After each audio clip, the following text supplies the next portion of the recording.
केंद्रीय वित्त मंत्री निर्मला सीतारमण ने लोकसभा के सदन में वर्ष 2026-27 का बजट पेश किया।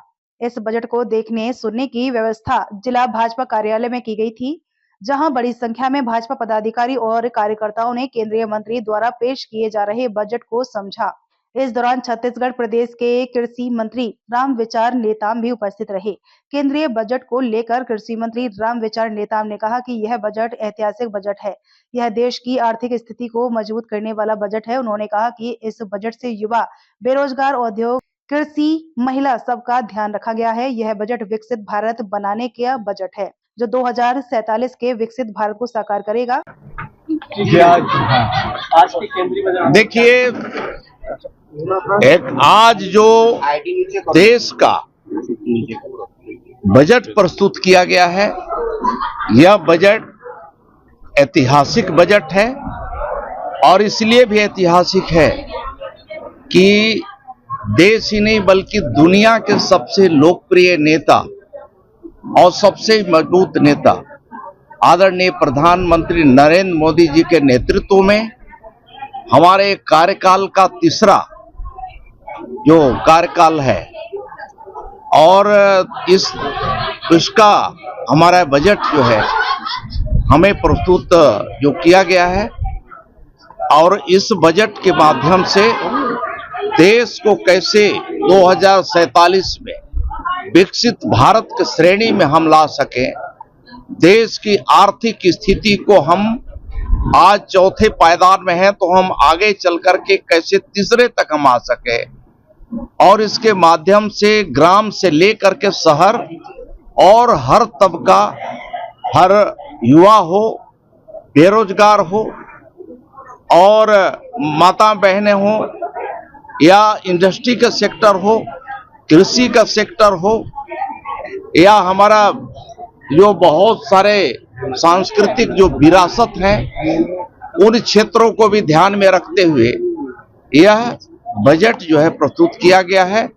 इससे निश्चित ही हमारा देश जो है मजबूत भारत, शक्ति संपन्न भारत बनाने की दिशा में यह बजट और मजबूती प्रदान करेगा।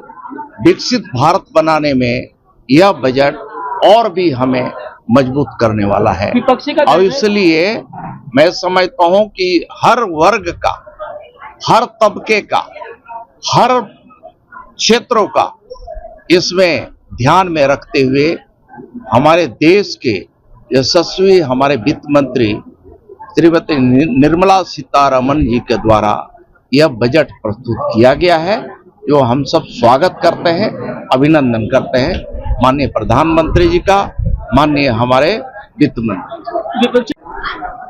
अब उनके पास कुछ रह ही नहीं गया, झुनझुने रह गया है, इसलिए झुनझुना की बात याद करते हैं।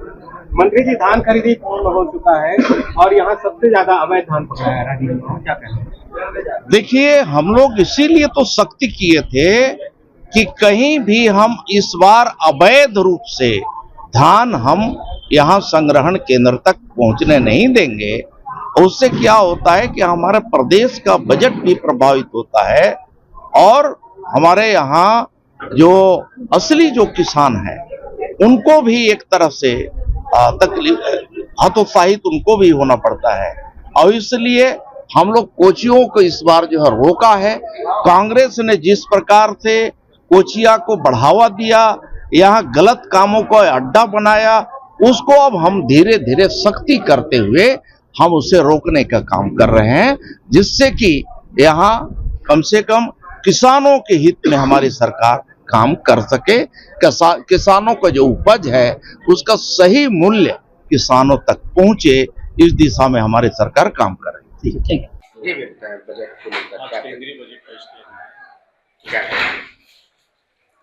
आज देश के इतिहास में श्रीमती निर्मला सीतारमण जी ने 90 बार इस देश का बजट प्रस्तुत किया। वो अपने आप में एक इतिहास है। वो पहली महिला वित्त मंत्री हैं जिन्होंने 90 बार इस देश के वित्त का बजट प्रस्तुत किया है। और अभी प्रारंभिक तौर पर जो उनका भाषण हम लोगों ने सुना है, इससे ऐसा लग रहा है कि 2047 तक जो एक परिकल्पना भारत के विकसित भारत होने की है, उसकी एक झलक इसमें दिखाई देती है। निसंदेह कुछ रिफॉर्म्स, कुछ कठोर निर्णय बजट में हुए हैं, लेकिन समग्र रूप से इसको देखा जाए तो जो विकसित भारत का नींव बजट में रखनी चाहिए, उन बातों का समावेश इस बजट में दिख रहा है। सभी वर्ग को संतुलित करते हुए इसमें ये प्रयास किया गया है कि किसी के ऊपर अतिरिक्त भार ना आए और देश आर्थिक रूप से सक्षम हो सके, और ठोस उपाय और ठोस कदम बजट के माध्यम से रखे गए हैं। और किसी भी देश की जीडीपी जो है, या उसका आर्थिक सुधार जो है, या उसकी आर्थिक उन्नति देश के मानव संसाधन के प्रयासों के ऊपर डिपेंड करता है। इन बातों को उन्होंने इस बजट के माध्यम से उल्लेखित किया है, और मैं समझता हूँ कि जिस परिकल्पना के साथ नरेंद्र मोदी जी की सरकार 2047 तक विकसित भारत की कल्पना के साथ काम कर रही है, उसमें से जो प्रारंभिक कदम उठाने चाहिए वो चीजें इस बजट में उठाई गई है। आम बजट को लेकर आम जनता, किसानों, व्यापारियों और नौकरी पेशा वर्ग में खासा उत्साह और उम्मीदें देखने को मिल रही हैं। बजट से जहां किसान वर्ग को कृषि, सिंचाई, समर्थन मूल्य और राहत योजनाओं की उम्मीद दी है, वहीं व्यापारी वर्ग टैक्स में राहत, व्यापार को बढ़ावा देने वाले प्रावधानों और महंगाई नियंत्रण को लेकर आशान्वित नजर आ रहा है। राजनांदगांव से विजन टाइम्स न्यूज के लिए लोकेश रजक की रिपोर्ट।